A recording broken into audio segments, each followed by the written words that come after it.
My husband sobbed, "I'm in love with your sister, and I have been for years." Then he abandoned me and our unborn daughter, leaving a text, "Free me from my responsibilities as a father, and I'll leave you the house." I packed my bags, blocked everyone, and started over. Hello everyone. Thank you for being here with me today. Before I begin my story, I'd love to know which city you're joining us from. Please feel free to share in the comments. Now, let me take you into this story. My life, up until about a month ago, was something I had built brick by brick. It wasn't just a life, it was my fortress of happiness, my safe harbor. You see, I didn't have a great start. My sister, Paige, and we grew up in a house that was more of a war zone than a home. Our mother was a ghost. She was physically there, a quiet, passive presence who drifted through rooms, but her spirit had checked out long ago. And our stepfather, he was the reason she was a ghost. He was a storm of a man, his moods dark and unpredictable, and they were always made worse by the bottle of whiskey that was perpetually attached to his hand. When he was drunk, the entire house would fall silent, holding its breath, praying not to be noticed. But I had Paige. She was 5 years older, and she was my entire world. My protector, my shield, my real parent. There's one memory, one single moment, that's burned into the back of my eyelids. I must have been about 9 years old, and I was a clumsy kid. I'd been carrying a glass of bright red juice to my room and I tripped over the worn-out rug in the hallway. The glass shattered, and the juice sprayed across the beige wallpaper in a pattern that looked like a crime scene. I just froze, my heart hammering against my ribs so hard I thought it would break. I could hear his heavy, angry footsteps stomping down the hall from the living room. I knew what was coming. But then, Paige was there. She seemed to come out of nowhere. She didn't say a word. She just moved, so fast, and stood right in front of me, shielding my small body with her own. When he rounded the corner, his face purple with rage, she just looked up at him, her chin held high, and said, "It was me." I was running and I dropped it. She took it all. The screaming, the punishment, she took all of it, just so he wouldn't even look at me. She did that more times than I can count, stepping between me and the storm. When she left for college, it felt like the sun had been ripped out of my sky. The house became unbearable. I started running away, saving up my lunch money for a 3-hour bus ticket to her university. I'd show up at her dorm room, unannounced, with a beat-up backpack and tear-streaked cheeks. She never once got annoyed. She'd just open the door, pull me into a hug that smelled like her lavender shampoo, and let me stay. I'd sleep in her tiny twin bed, and she, a full-grown college student, would sleep on a pile of blankets on the cold, hard floor. The day I turned 16, she drove 3 hours home, packed my things into trash bags while her stepfather was passed out drunk on the couch, and moved me in with her permanently. We never saw our parents again after that day. We didn't need to. Paige was my family. She was all I had, and she was all I needed. So, when I met my husband, Dean, it felt like the universe was finally giving me my reward for surviving. It was almost uncanny. He was the male version of Paige. It was the first thing I noticed about him. They both had this calm, quiet strength. This incredibly dry, smart sense of humor. They loved the same obscure bands from the 70s, the same old black and white movies that no one else had ever heard of. I remember one of our first game nights together, the three of us. They were on a team, and it was like watching a single mind work in two bodies. They finished each other's sentences. They knew the answers to the most random trivia questions. They were laughing at inside jokes I didn't quite get. For a fleeting second, I felt a tiny pang of being an outsider, but I pushed it away. This was a good thing. A wonderful thing.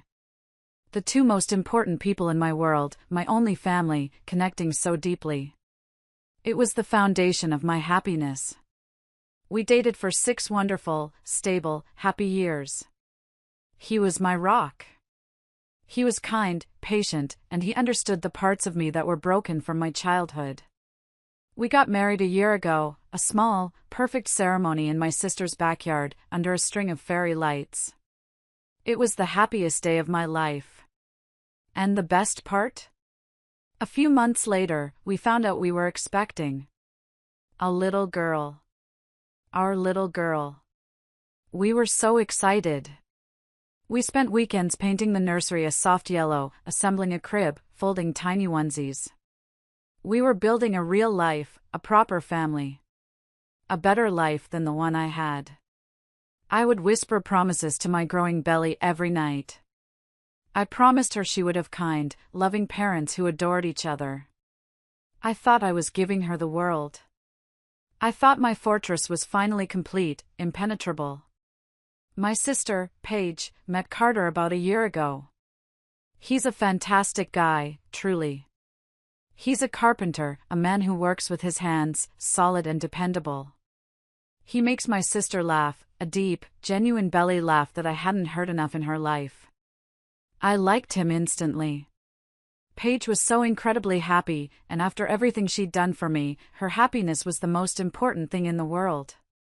But from the very beginning, I noticed something was off with Dean. It wasn't anything you could put your finger on, not at first.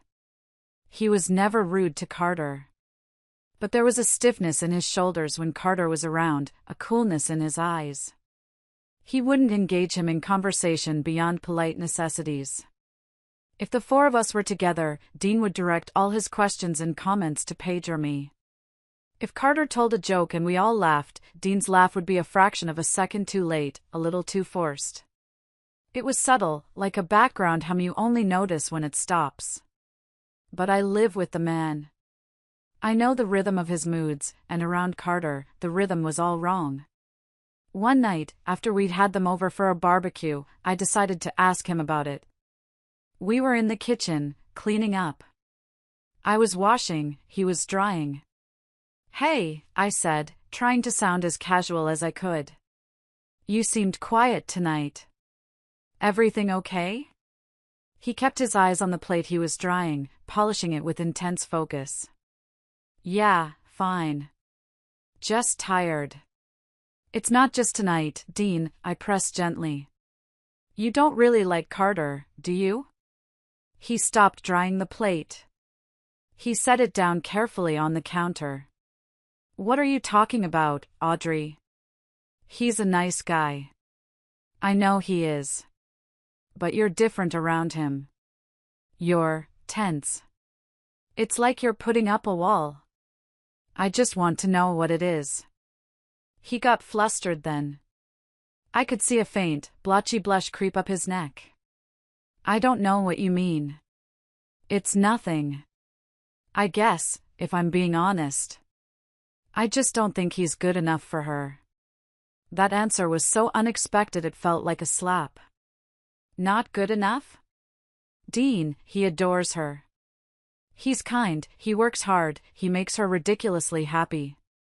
"What on earth is not good enough?" "She's a pediatrician, Audrey," he said, finally looking at me. "She saves lives. He builds decks." I was genuinely shocked. I actually took a step back. "Are you serious? You're being a snob? That is so not like you. We don't judge people based on their jobs or their salaries." He sighed, a heavy, frustrated sound, and ran a hand through his hair.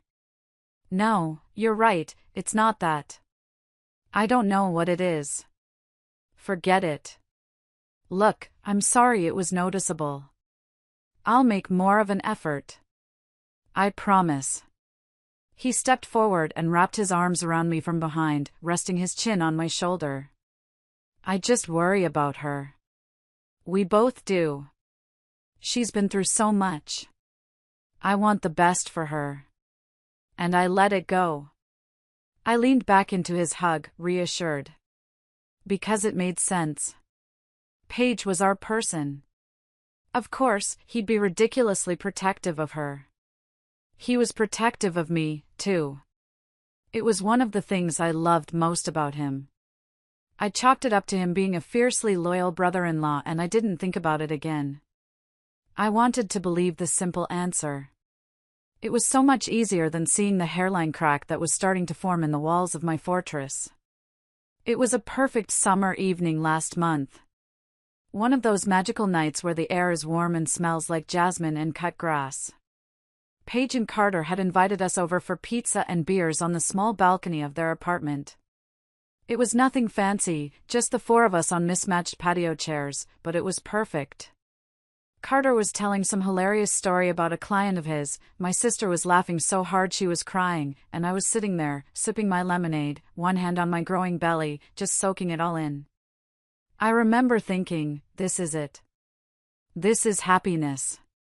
I was watching the two people I loved most in the world, my husband and my sister, happy and safe and loved. Then, in the middle of a story Paige was telling about a funny kid at her clinic, Carter just went quiet. He stood up, and my sister trailed off, looking at him with a confused smile. "What's wrong, babe? You okay?" she asked. He smiled, a nervous, beautiful, heart-stopping smile. And then he got down on one knee. The entire world seemed to go into slow motion. The sounds of the city traffic below faded away. Paige's hand flew to her mouth, her eyes wide with disbelief. Carter pulled a small, worn-looking velvet box out of his jeans pocket and opened it. Inside was a simple, elegant ring with a single, sparkling diamond. "Paige," he said, his voice shaking just a little, but so full of love it made my own heart ache. "From the moment I met you, my life has made sense. I love you more than anything. Will you marry me?" For a second, Paige was completely frozen, completely stunned. And then she just burst into these happy, sobbing tears and practically fell off her chair into his arms, nodding and saying yes, yes, of course, yes, over and over again. It was one of the most beautiful moments I'd ever witnessed. I was crying. Dean was on his feet, a big smile on his face, clapping Carter on the back and pulling Paige into a hug. We opened a bottle of champagne, sparkling cider for me, and we toasted to their future. It felt like another perfect, joyful brick being laid in the foundation of our family. The drive home was quiet. But it wasn't the comfortable, easy quiet we usually shared. It was a heavy, thick silence that felt suffocating in the small space of the car. Dean was a little tipsy from the champagne and beers, so I was driving. I kept glancing over at him. He wasn't looking at me. He was just staring out the passenger window, his jaw tight, his face a complete blank in the flashing glow of the passing streetlights. When we walked into our house, the silence followed us. It was deafening. He tossed his keys onto the counter with a clatter that made me jump. "I'm really tired," he said, his voice flat and monotone. "I'm just gonna have one more beer and watch some TV. You should probably just go to bed." It was a dismissal. It was strange, but I was exhausted. Pregnancy drains you in a way you can't understand until you're in it. So I nodded, went to our bedroom, changed into my pajamas, and climbed into bed. But I couldn't sleep. The silence from the living room felt wrong. It was an anxious, buzzing silence. After about an hour of tossing and turning, I gave up. I needed a glass of water, and I wanted to check on him. I wanted to break the weird tension that had settled over our house. I padded barefoot down the hall and into the living room. The TV was on, some old movie playing on low volume, casting a flickering bluish glow across the room. And there was Dean. He was sitting on the edge of the couch, hunched over, his head in his hands. And his body was shaking. He was crying. Not just a few tears. He was sobbing, these deep, ragged, silent sobs that shook his entire frame. My heart stopped dead in my chest. My first, terrified thought was that someone had died. That he'd gotten a call while I was in the bedroom. For a moment, I was paralyzed. My mind raced through a horrific list of possibilities. His parents? An old friend? I rushed over and knelt on the floor in front of him, my hands hovering over him, afraid to touch. "Dean? Honey, what is it? What's happened?" My voice was a terrified whisper. I finally put my hand on his knee. It was trembling violently. He lifted his head slowly, and his face, it was completely wrecked. It was red, blotchy, his eyes so swollen they were almost slits. He looked at me, but it felt like he was looking right through me, at something horrible only he could see. "Talk to me," I pleaded, my own panic rising. "Whatever it is, we'll face it together. Just tell me what's wrong." He just shook his head, a tear splashing from his chin onto my hand. It felt hot. He opened his mouth, then closed it again, as if the words were stuck in his throat. He took a huge, shuddering breath. "I'm so sorry, Audrey," he choked out, the words mangled by his sobs. "I'm so sorry." "Sorry for what?" "Dean, you're scaring me half to death. Please, just tell me." And then he said them. He said the 14 words that took my entire world, my entire life, my fortress of happiness, and leveled it to the ground. He took a sledgehammer to every memory, every "I love you," every single brick I had so carefully laid. He looked me right in the eye, tears streaming down his ruined face, and he said, "I'm in love with Paige. I'm in love with your sister, and I have been for years." The air left my lungs in a single, silent gasp. I couldn't breathe. I couldn't think. It was like the sound in the room just cut out, replaced by a high-pitched, screaming whine in my ears. The word that came out of my mouth was barely a puff of air. "What?"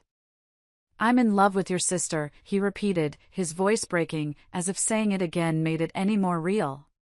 "For years, Audrey. I have been for years. Years." The word echoed in the silent, blue-lit room. Years of dinners. Years of holidays. Years of him being the perfect, loving husband. It was all a lie. A sick, twisted, elaborate lie. I felt the baby kick inside me, a sharp, sudden jab, as if she could feel my world tilting off its axis and was trying to hold on. He started rambling then, the words spilling out of him in a desperate, drunken, pathetic torrent. "But I love you, Audrey. You have to believe me. I love you so much. I swear." I knew it was wrong, I fought it so hard, I tried to bury it deep down. "I promise. I can be better. I promise I'll be a good husband to you, and a good father to our daughter. I promise. We can fix this." Fix this? I couldn't even process the words. All I could see was his face, the face I loved more than anything, telling me the most monstrous thing I had ever heard. I felt a wave of nausea so powerful that I had to grip the edge of the coffee table to keep from collapsing. I had to get away from him. I couldn't be in the same room. I couldn't look at his lying face for one more second. I pushed myself up on shaky, weak legs. My voice, when it came out, sounded like it belonged to a stranger. It was cold, dead, and empty. "Get out of our bed," I said. "You can sleep on the couch." I turned without waiting for a reply and walked back to the bedroom, closing the door behind me with a soft click. I didn't cry. I didn't scream. I just sat on the edge of the bed, in the pitch dark, with both hands wrapped protectively around my stomach, and I stared at the wall until the gray morning light started to creep in through the blinds. My perfect picture wasn't just gone. It had been incinerated. And all that was left was a pile of ashes. The next morning, I didn't sleep a wink. I just lay there, a statue in my own bed, listening to the familiar sounds of the house waking up. The birds chirping outside our window, the low hum of the refrigerator kicking on, the groan of the pipes as the water heater started up. Every normal, mundane sound felt like a personal insult, a mocking reminder of the life I thought I had just yesterday. I heard him stirring on the couch, the loud creak of the springs as he sat up. Finally, I heard the shower turn on, and I knew the time for hiding in the dark was over. When he came into the bedroom, he was already dressed for work. He looked like a ghost. His eyes were puffy and bloodshot, and dark circles had formed underneath them. He wouldn't look at me directly. He just hovered by the door, a stranger in the room we had shared for years. Audrey, he started, his voice a hoarse whisper. About last night. I was drunk, Sit down, I said. My voice was as cold and sharp as ice. It surprised even me. He visibly flinched, then hesitated, before shuffling over to the armchair in the corner of the room, sitting on the very edge as if he were an intruder. He put as much distance between us as the room would allow. I had the whole night to think. To let the horror sink in. And in that time, a list of questions had formed in my head. A list of tortures I knew I needed to put myself through, because not knowing the answers would be even worse. I sat up in bed, pulling the comforter around me like armor. I started by repeating his own pathetic excuses back to him. You apologized for hurting me, I began, my voice flat and devoid of emotion. You said you just felt despair, like you had lost something beloved and important and you were mourning it. I paused, letting the words hang in the air, then I looked him dead in the eye.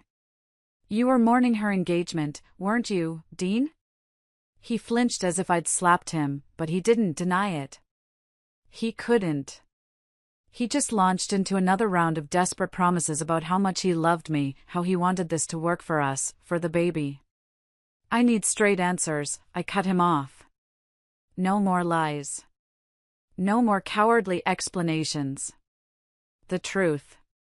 Now. I took a deep, shaky breath. First question. Do you love her more than you love me? He looked down at his hands, twisting them in his lap. God, Audrey, it's just a different type of love, he mumbled to the floor. A different type of love. The answer was so insulting, so dismissive of me, of our marriage, that it made my blood run cold. Okay, I said, my voice dangerously quiet. Let's try an easier one. If you had to choose, right now, a life with me and our baby, or a life with her, who would you choose? His head snapped up, his eyes wide with panic. You, he said, the word rushing out too quickly, too desperately. I'd choose you, Audrey. Of course, I'd choose you. I am choosing you.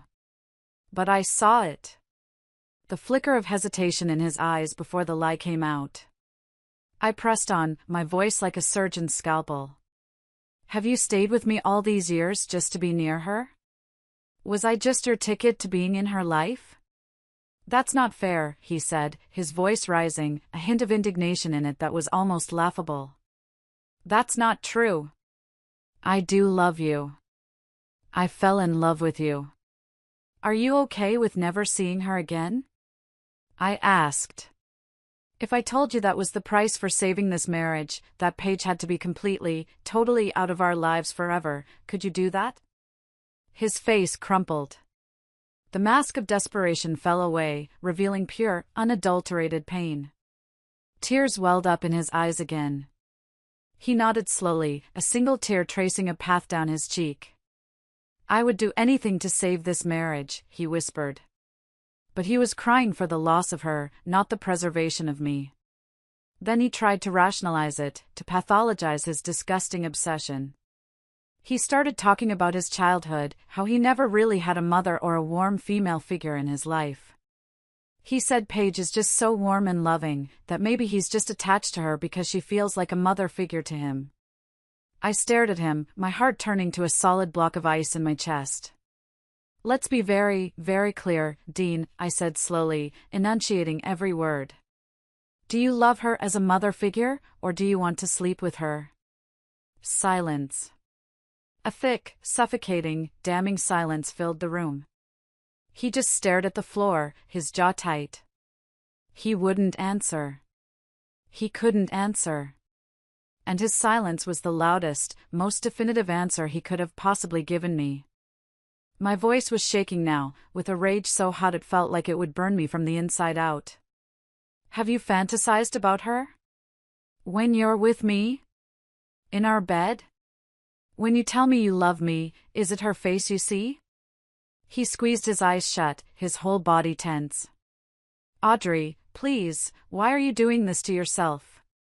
Because I deserve the truth.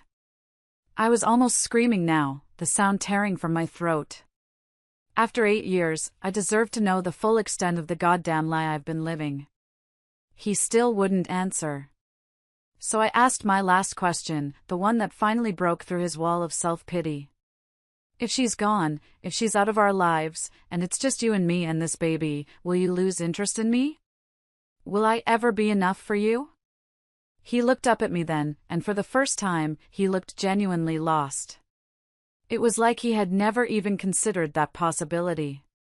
The thought that without Paige as the sun to his pathetic little planet, he wouldn't know how to exist. He just stammered, his words empty and meaningless. I chose you. I chose our baby. He said he wanted to start therapy, marriage counseling, anything to fix it. He kept saying our marriage was salvageable.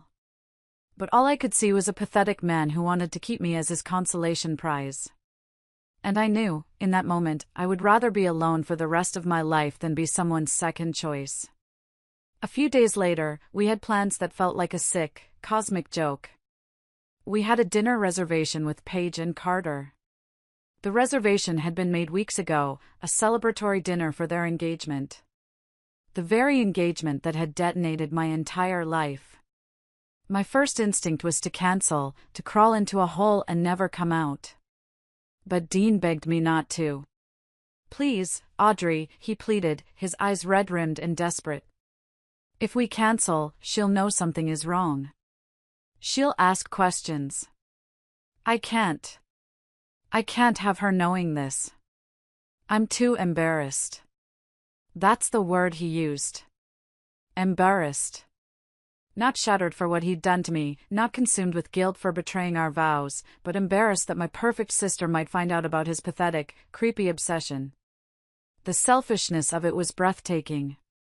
But in my exhausted, broken state, I agreed. I didn't have the strength to fight, and I didn't want to face my sister's questions either. So I went. I stood in front of my closet for an hour, feeling like a stranger in my own skin, and finally put on a maternity dress that felt like a costume. I put on makeup to hide the dark circles under my eyes. I put on a smile that felt like it was made of glass. And I sat there for 2 agonizing hours in what felt like the most awful, tragic play I'd ever been forced to act in. My sister, of course, was radiant. She was completely oblivious, wrapped up in a cocoon of pure joy. She glowed.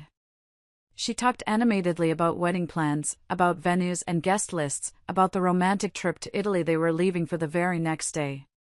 Carter was his usual cheerful, easygoing self, telling jokes, holding my sister's hand under the table, looking at her like she was the only person in the world. They were a picture of happiness. And we were a picture of a lie. And Dean was a ghost at the table. He was a black hole of misery. He barely spoke a word unless someone asked him a direct question, and even then, his answers were short and mumbled. He spent the entire dinner staring intently at his plate of pasta as if it held the secrets to the universe. He didn't look at Paige. Not once. I watched him. He was trying so hard to follow my rules, to keep his distance, to pretend she didn't exist. But his avoidance of her was so loud, so obvious, it was like a screaming siren in the middle of the restaurant. I was sure they would notice. But they didn't. They were too lost in their own happiness to see the disaster sitting right across from them. The worst part, the absolute most excruciating part of the evening, was at the end of the night. We were all standing outside the restaurant, saying our goodbyes. Dean hugged Carter first, a quick, stiff, awkward pat on the back. "Congrats again, man," he muttered. Then he turned to Paige. He pulled her into a hug, and he just held on. It wasn't a normal, friendly hug. It was longer. Tighter. It was desperate. I watched his eyes squeeze shut over her shoulder, his face contorting in a silent agony that was meant only for him, but I saw it. He pulled back, but he kept his hands on her arms, gripping them. "I'm so happy for you, Paige," he said, his voice thick with unshed tears. Have a great trip. You deserve it. He was actually tearing up, right there on the sidewalk, right in front of me, mourning her. Then, as if that wasn't enough, he took her hand in both of his. I didn't congratulate you properly the other night, he said softly, his voice full of a tenderness that made my stomach turn. I was drunk. Congratulations. Really? He squeezed her hand, and then finally let go, turning to hug Carter one more time. It was a performance. A desperate, heartbreaking, utterly transparent performance of a man saying goodbye to the woman he truly loved. The car ride home was silent again. But this time it was different. It wasn't heavy with things unsaid, it was empty. Utterly and completely empty. There was nothing left to say. When we walked through our front door, he turned to me, his eyes pleading, as if he expected praise for his acting job. I love you, he said. I will do anything to make this work. I just looked at him, at this stranger standing in my hallway. I haven't made up my mind about anything yet, I said, my voice hollow. Until I do, it's the couch for you. I walked into our bedroom and locked the door behind me. I didn't want him to make it work.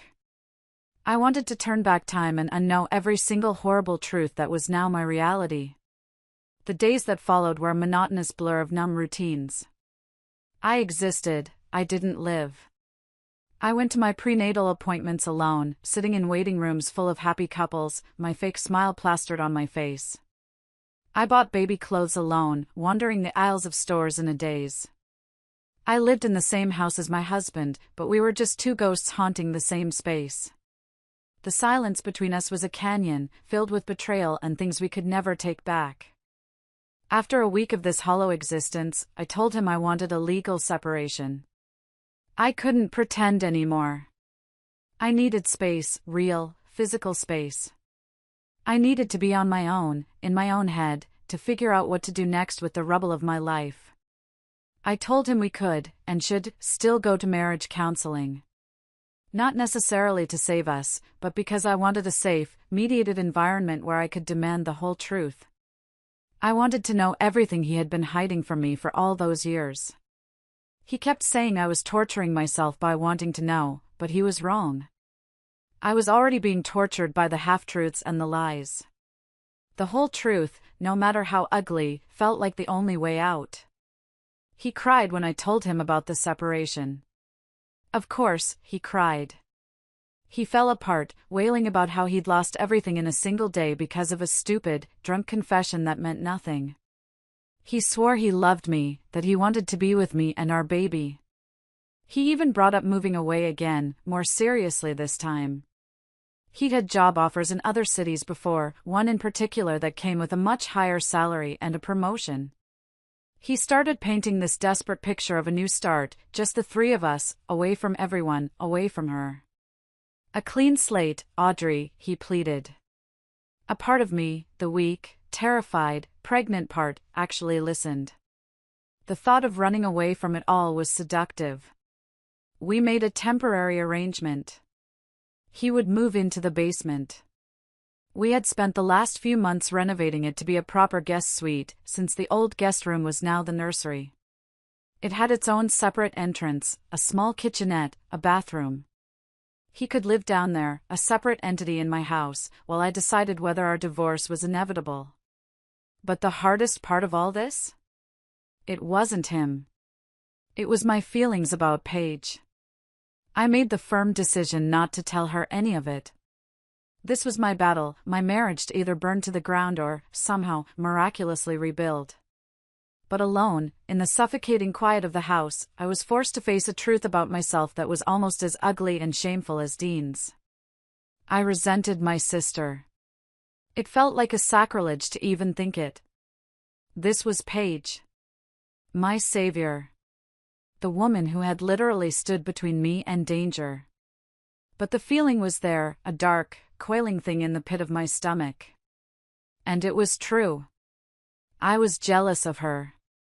And if I was being truly honest with myself, I think I had always been jealous of her. She was just better. Kinder, stronger, smarter, more resilient.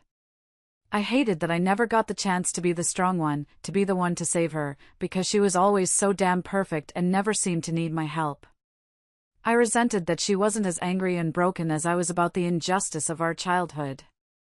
She had processed it and moved on with grace, while I was still carrying around the jagged shards of it inside me. And now this. I hated how good she was to me and my husband. I hated that Dean, my Dean, saw how much of a better person she was. And the sickest, most twisted part of it all? I absolutely hated, that I didn't blame him for loving her instead of me. How could he not? She was Paige. Bright, shining, perfect Paige. And I was just me. The broken little sister she always had to save. Paige came back from her 2-week trip to Italy looking like a movie star. She was tan, relaxed, and so deeply in love it was practically pouring out of her. She was busy, immediately swept up in wedding planning, and for that, I was profoundly grateful. It meant I didn't have to put on my happy face performance as often. When she asked about Dean, I gave her a watered-down, believable lie. "We're just having a rough patch," I'd say with a dismissive wave of my hand. "The stress of the baby, you know how it is." We thought giving each other a little space might help. "He's staying in the basement for a bit." She, of course, was endlessly supportive and understanding. "Whatever you need, Audrey," she'd say, squeezing my hand. "I'm here for you." She didn't push. She never pushed. In a strange way, a fragile routine started to form in my broken life.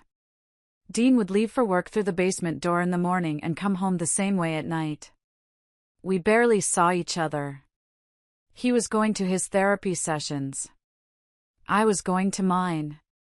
We were moving forward with the plan to relocate. It felt less like a new start now and more like a desperate escape. He had a promising final round interview lined up in a city 5 states away. Maybe, just maybe, a new city, a new life, could be the answer. Not a fix, but a burial. Maybe we could bury this horrible secret under 1,000 miles of asphalt and just pretend it never happened. Then, about a week ago, Paige came over.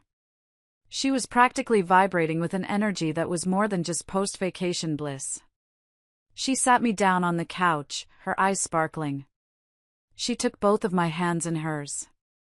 "Okay, so I have huge news," she said, beaming. "And you are the very first person I'm telling." I braced myself. "What is it?" "It's the real reason for the sudden engagement," she said, her smile so wide it looked like it hurt. "Carter and I, we're pregnant." The air in my lungs turned to ice. She was glowing. She told me she was about 10 weeks along, that Carter was over the moon, and that he wanted to be married before their baby was born. She asked me to keep it a secret, just for a little while longer, until she was safely in the 2nd trimester and they could start telling the world. She probably didn't mean for me to keep it a secret from my own husband, her brother-in-law. But I did. I held that secret like a hot coal in the palm of my hand. Another baby. Another perfect piece falling into place for my perfect sister. Our daughters would be cousins, only a few months apart. It was supposed to be a beautiful thing, a dream come true. But it felt like a nightmare. It felt like the cruelest, most twisted cosmic joke imaginable. I cried for a whole week after she told me. I told her they were tears of joy, and maybe some of them were. But mostly, I cried for my own misery, for the impossible situation I was in. The following Tuesday, Dean was in the other city for his big job interview. He was planning to stay the entire week, to sign a lease on an apartment so we could try out the new life before going through the trouble of selling our house and hiring a lawyer for the paperwork. That same day, my sister and Carter couldn't wait any longer. They made their announcement on social media. It was a cute picture of them on a beach in Italy, holding up a tiny pair of baby shoes. The caption read, "Our greatest adventure begins this spring." Not 30 minutes after that post went live, my phone rang. The caller ID said it was Dean. My heart sank. I just knew, he had seen it. I knew from the very first word he spoke that he was drunk. It wasn't just a little tipsy, it was obliterated. Audrey, he slurred, his voice thick and ugly. Is it true? My stomach twisted into a tight, painful knot. I knew exactly what he was talking about. Is what true, Dean? I asked, my voice barely a whisper. Paige, he sobbed into the phone, the sound raw and animalistic. Is she really pregnant? Did you know? I closed my eyes, leaning my head against the cool kitchen wall. There was no point in lying. Yes, I said quietly. She told me last week. She asked me to keep it a secret for a little while. A guttural sound of pure, agonized pain came through the phone. It was the sound of a man being completely and utterly broken. And you didn't tell me? He started screaming then, his voice cracking with anguish. You knew, and you didn't fucking tell me? You're a cruel liar. A cruel, cruel liar. You knew this would kill me. It's so unfair. That loser, that fucking carpenter, he doesn't deserve her. He doesn't deserve to have a baby with her. It should have been me. I just stood there in my kitchen, frozen, listening to him implode hundreds of miles away. Listening to him mourn the life he would never have with my sister, a life he had dreamed of while living with me. He wasn't mourning the loss of our marriage, he was mourning the loss of his fantasy. I need to be alone, he finally choked out, his voice thick with self-pity, and the line went dead. He'd switched off his phone. For 3 days, there was nothing. A terrifying, absolute silence. I called his phone, and it went straight to voicemail. I texted. No reply. For 3 days, I didn't know if he was alive, dead, or drunk in a ditch somewhere. I was sick with worry and sick with disgust, the two emotions churning in my stomach until I couldn't eat. I spent hours just sitting in the nursery, rocking in the chair, my hand on my belly, trying to protect my daughter from the chaos her father had created. On Friday afternoon, my phone buzzed. A text message. It was from him. My hands were shaking so badly I could barely unlock the phone. I opened the message. It was short. Terse. Clinical. As if it had been written by a lawyer. It read, I don't want to be with you anymore, Audrey. I can't do this. And I don't want to be in your daughter's life. I'm sorry. If you agree to free me from my responsibilities as a father, I will leave you the house. I read it once. Then twice. A third time. The words swam in front of my eyes, refusing to make sense. Free him from his responsibilities. He was talking about our daughter. Our baby. He was talking about custody. He was abandoning her before she was even born. He was erasing us. Because Paige was having a baby with someone else. The floor felt like it was falling out from under me. My legs gave out, and I slid down the kitchen cabinets until I was crumpled on the cold tile. I just sat there, the phone clutched in my hand, staring at the words that had just officially ended my life. He didn't just break my heart, he had taken a hammer to my future and my daughter's future, and shattered them into dust. If you're still listening to this, if you've made it this far into my nightmare, please, just do me a small favor. Like this video, and just comment the number 1 down below. It helps me to know that you gave me that like, and it tells me that you're here with me, listening to this whole thing. Your support right now, it feels like a lifeline in a very dark ocean. So please, just comment the number 1, and then, let me tell you the rest of what happened. I don't know how long I sat on the cold kitchen floor. It could have been minutes or hours. The sun went down, painting the room in long, sad shadows. The house got cold. My body was numb, but my mind was screaming. Eventually, I pulled myself up, using the counter for support, and did the only thing I could think to do. I called my sister. My voice was hoarse, a ghost of itself. Something's happened, I said, no preamble. Something terrible. You and Carter need to come over. Now. When they arrived 20 minutes later, their faces etched with worry, I didn't have the energy to weave a story or soften the blow. I was too tired, too broken, too empty. I just told them. We sat in my silent living room, and I told them everything. The drunken confession on the night of their engagement. Dean sleeping on the couch. The awful, agonizing questions in our bedroom. The marriage counseling. The separation. The lies. To make it easier, to spare my own voice, I even pulled up some of the things I had written down in a journal on my laptop, just trying to make sense of it all for myself. I turned the screen towards them and let them read the words because I couldn't bear to say them all out loud again. I watched Paige's face as she read, watched the color drain from it, her expression shifting from confusion to dawning horror, to utter devastation. Carter sat on the edge of his seat the whole time, his big, capable hands clenched into white-knuckled fists on his knees. His face got darker and darker with every word he read. I could practically feel the anger radiating off him in waves. He looked ready to drive 5 states and commit murder. Paige just cried. When she finished reading, she just sat there, her body shaking with silent sobs. She tried to apologize, over and over again, the words tumbling out between gasps. She moved closer to me on the couch, trying to hug me, to stroke my hair like she did when we were kids and I'd had a nightmare. And for the first time in my entire life, I recoiled from her touch. I physically flinched away from it. I knew, in the logical part of my brain, that none of this was her fault. She had done nothing wrong. She was as much a victim of his sick obsession as I was. But in that moment, looking at her perfect, beautiful, sad face, all I could see was the reason my life was in ruins. Her touch felt like a brand. "There's something else," I said, my voice flat and empty. I showed them the final text from Dean. Then I told them about the phone call he'd made before he disappeared, asking to meet her. "He's going to try and contact you. He might even show up here. He's not stable. You need to stay away from him. Don't answer his calls. Don't see him. Do you understand?" She just nodded, sobbing into her hands.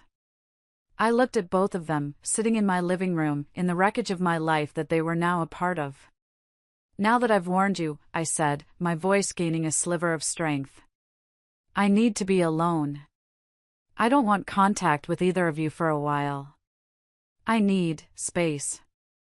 The next day, I stopped being a victim and I started making plans. Real, concrete plans. I went into survival mode. The grief was still there, a massive, heavy weight in my chest, but now there was a layer of cold, hard resolve on top of it. I thought about my old friend from high school, Jessica, who lived up north in a small, quiet town. We'd kept in touch over the years, and I knew she was happy there. I went online and looked at the town. I saw pictures of wide-open spaces, a charming main street, and rental listings for small, affordable houses with little yards. I could get a job there easily. My skills were transferable. I could have this baby up there, away from all of this stress, all of this pain, all of these ghosts. The idea of a quiet, anonymous life, a life where no one knew my story, felt like taking a deep breath of clean, fresh air for the first time in months. I spent the day making calls. I spoke to a realtor in that town. I started looking at job postings. I called a lawyer to get the ball rolling on the divorce. Hearing myself say words like custody and child support and paternal abandonment out loud made it all feel sickeningly real, but also necessary. This was my new reality, and I had to face it head-on. That evening, I sent Dean a final, curt text. I told Paige everything. She and Carter know. Do not contact her. All future communication will be through my lawyer. An hour later, my phone rang. It was him. For one stupid, hopeful, embarrassingly weak second, my heart leaped. I thought, he's calling to apologize. He's calling to beg for forgiveness. He's going to ask about me, about the baby. He did not. Audrey, he said, his voice eerily calm now, sober and detached. I got your text. There was a pause. I just wanted to say, I'm so sorry. I didn't mean to freak her out. That was never my intention. I just wanted to see her one last time to say goodbye.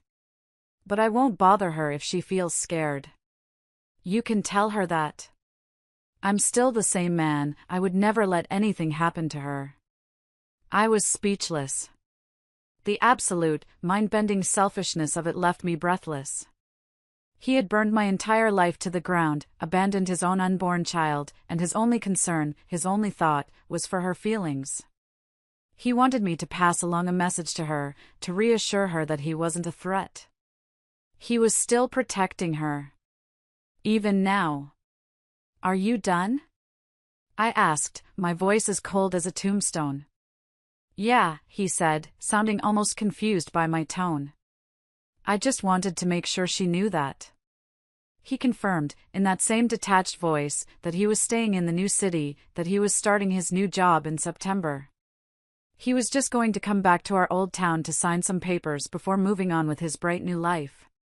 He never once asked how I was. He never once asked if the baby was okay.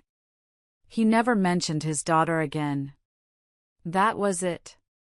That was the last time I ever spoke to the man I married. A man who had become a complete and utter stranger to me. Later that night, as I sat on the floor of the nursery surrounded by half-packed boxes, my phone buzzed. A long text message from Paige. My finger hovered over the delete button, but I opened it. It was a novel. A long, rambling, heartfelt plea full of love and apologies and shared memories. She told me I was her whole world, that she couldn't imagine her life, or her baby's life, without me and my daughter in it. She told me she would stay out of my way for as long as I needed, but she begged me, literally begged me, not to go through with my plans to move. I need you, Audrey, she wrote. Please don't go. I know it's my fault, and I'll do anything to make it up to you. I read the message. And I saw the kindness. I saw the love. I saw the desperation. I saw my sister, my hero, my lifelong protector, trying to save me one more time. And it made me feel sick. I hated it. I hated her perfection. I hated her unwavering, suffocating goodness. It felt like a glaring spotlight on all of my own ugly, messy, broken pieces. Her apology felt like an accusation, her love felt like a burden. I knew it wasn't fair. I knew, in the rational part of my brain that was still functioning, that she was a victim in this too. But my heart didn't care about logic. My heart was a raw, open wound, and her kindness felt like someone was pouring salt all over it. I didn't answer her text. I just read it one last time, then I deleted the message. Then I deleted the entire conversation thread. Then I went into my contacts, found her name, and I deleted that, too. I blocked her number. I know it's a monstrous thing to do. But I need to survive. And right now, the thought of her kindness, her perfect life, her perfect family, it's a pain I can't bear to look at. I need to build a new fortress, just for me and my daughter, and the foundation can't be built on the ashes of my old life. So, I'm packing. I'm leaving. I'm going to go have this baby on my own, in a quiet town where no one knows my name. Maybe one day, years from now, when the scars have faded, I'll be able to look at my sister and not feel this white-hot rage and resentment. Maybe one day I'll be able to forgive her for being the person my husband loved more than me, more than our own child. But that day isn't today. Today, all I can think when I imagine her perfect, sad face is, fuck off. Just, fuck off and be perfect somewhere else. Thank you all for listening. For staying with me through all of that. It means more than you know. If you have any thoughts, or if you've been through anything even remotely similar, please share in the comments below. We all need to know we're not alone in these things. And if you know anyone who might need to hear this, maybe share it with them. Sometimes, just hearing someone else's story can make you feel a little bit stronger. I'll see you all next time. Bye.